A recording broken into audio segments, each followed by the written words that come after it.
안녕하세요. 자, 오늘은 천간 정화를 설명드릴 시간입니다. 지난 강의에서 우리가 그 병화에 대한 설명을 하면서 병화 천간의 그 어떤 양의 불로서의 그런 설명들이 여러 가지 있었죠. 자, 오늘은 이제 음의 불로서 천간인 이 정화에 대해서 한번 설명을 드려보도록 하겠습니다. 자, 판서를 보시면서 또 잠깐 설명을 드려보도록 할게요. 자, 양의 불로서의 병화와 자, 그 반대되는 이제 음의 불로서 화죠. 자, 정화는 또 어떤 차이가 있을까? 자, 정화. 자, 우리가 설명드릴 때 저번에 이제 그 병화는 이제 보통 그 병은 태양을 대비해서 비유해서 설명을 많이 한다고 했었습니다.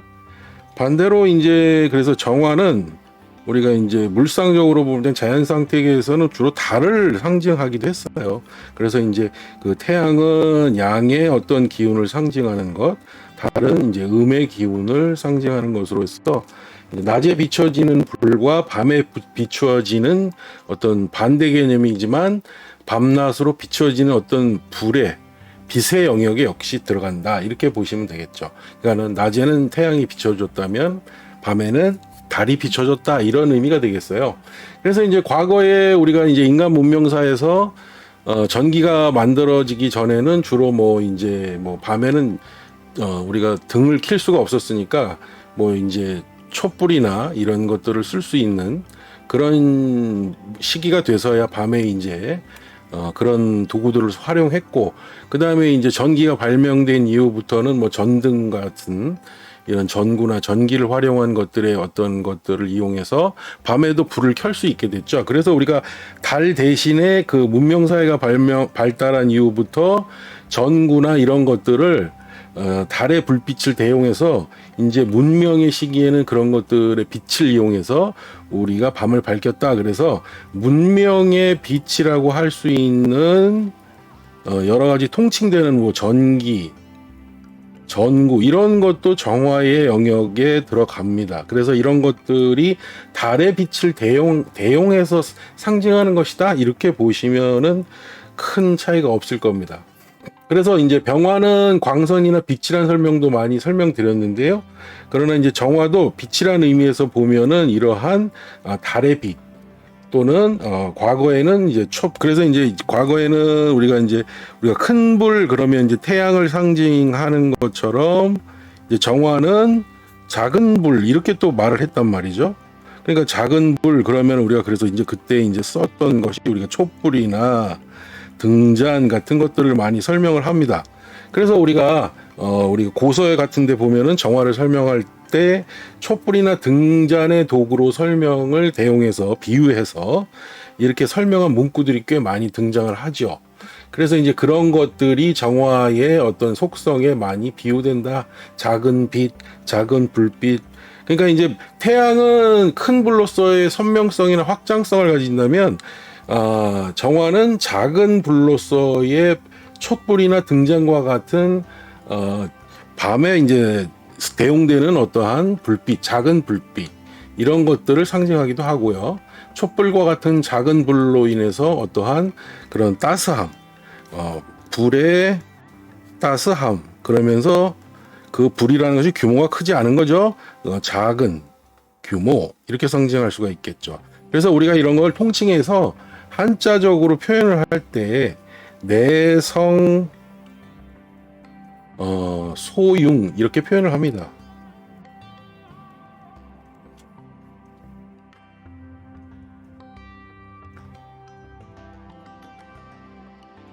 내성 소융, 즉 다시 말해서 내적으로 그 성질이 그 밝음을 굉장히 융성하게 한다, 이러한 뜻이 될 것 같습니다. 줄여서 이야기하면. 그러니까 병화가 외적으로 확장성을 크게 드러내면서 빛을 확장시킨다면 정화는 그 작은 규모의 불의 따스함을 가지고 내적으로 융성함을 조금 극대화시키는 모양, 이렇게 우리가 설명을 드릴 수가 있겠어요. 그래서 실질적으로 우리가 인의예지 신에서 우리가 이제 그 4단 7정 설명하면서 앞에 이제 간목 설명하면서 인의 설명을 한번 드린 바가 있었습니다.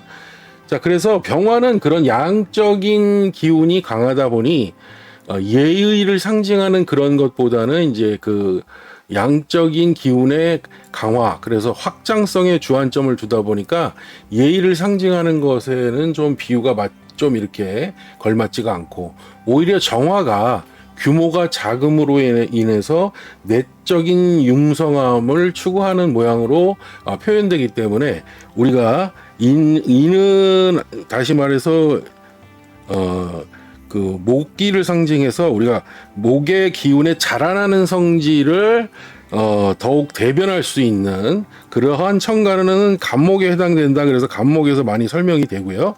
그 다음에 예는 이 예의라는 것은 적절한 예의가 필요한 것이니까 오히려 화의 영역이면서도 병화보다는 정화에서 더 예의에 걸맞는 그런 설명이 될 수 있다. 그래서 실질적으로도 정화 사주의 주인공들이 이제 대체적으로 대인관계나 그 다음에 예의를 좀 차리는 그런 타입들이 많이 존재한다. 이렇게 볼 수가 있겠습니다.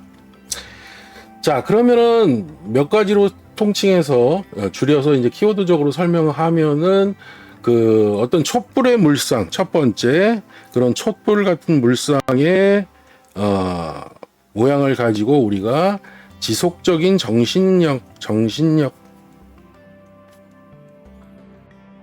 자, 우리 과거에 이제 촛불을 켜놓고 뭘 했어요? 이제 뭐 밤에 불을 밝히기도 했지만 그거를 밤새 키면서 책을 보거나 기도를 하거나 뭐 이러한 문명 생활을 유지했죠. 그래서 그러한 지속적인 정신력을 상징하는 경우가 많습니다. 자, 그 다음에 두 번째, 좀 전에 설명드린 것 중에서 병화는 그 폭발적인 확장성을 갖고 있지만 정화는 작은 불로서의 의미로 내적인 융성함을 추구하면서 그 안에 그 안으로서의 음적인 내적의 융성함을 더 추구하다 보니까 불안정성, 병화가 갖는 불안정성보다는 좀 안정성을 좀 추구한다, 이렇게 볼 수가 있고요.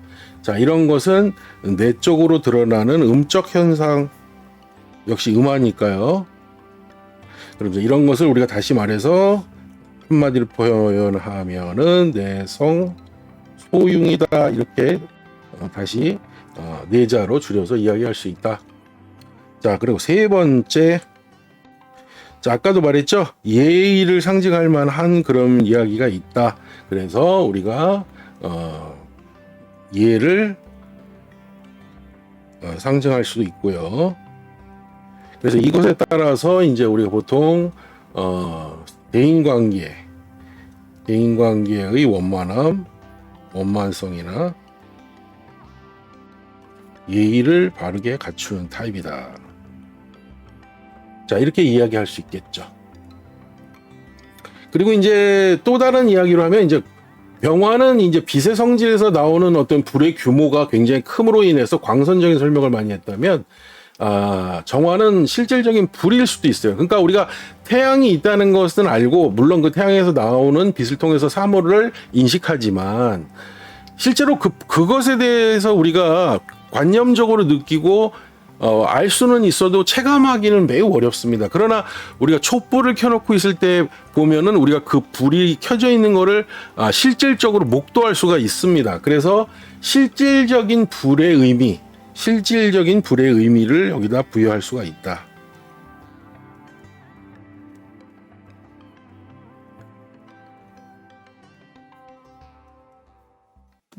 그게 바로 이제 정화의 어떤 모양이다. 그래서 이제 내적으로는 겉으로는 유약해 보이지만은 내적으로는 융성하면서 살아있는 불이다. 또 다른, 그래서 우리가 활화, 그런 말도 씁니다. 살아있는 불, 활화. 화면이 좀 잘렸네요. 그래서 활화. 자, 이렇게 같이 이해하시면 되겠죠. 자, 이런 면들이 이제 정화의 영역에 들어가기도 합니다. 자, 또 추가해서 좀 한번 또 물상적으로 발생하는 것 중에 하나가 이제 물을 끓이면은 이제 수증기가 올라오죠.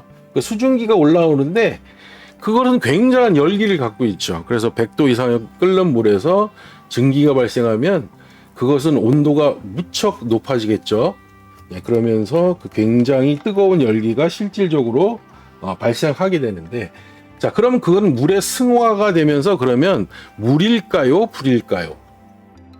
그것은 아마 이제 불의 영역에 가까워 오는 열기입니다. 그래서 그런 것도 정화의 영역에 들어가죠. 그래서 우리가 나중에 천간에 대한 기본적인 설명이 끝나면 천간합에 대해서 배우기도 하는데, 그래서 정화가 나중에 임수라고 하는 물과 천간적으로 이렇게 합이 됩니다. 그래서 천간합. 자, 임수는 보통 우리가 물을 상징하거든요. 근데 이제 정화가 임수하고 합이 되는 이유, 어떤 과학적인 이치가 이 천간합의 표현에서도 나타나기도 합니다. 자, 그 다음에 이제 추가적으로 보면은 우리가 보통 신체에서는 보통 오장에서 심장이 이제 우리 몸에 해당되고요. 그 다음에 병화와 같이 순환계는 같이 상징을 하죠. 통칭 비슷하게. 그러나 이제 오장육부에서 그 심장은 정화에 해당된다, 이렇게 보시면 될 것 같습니다.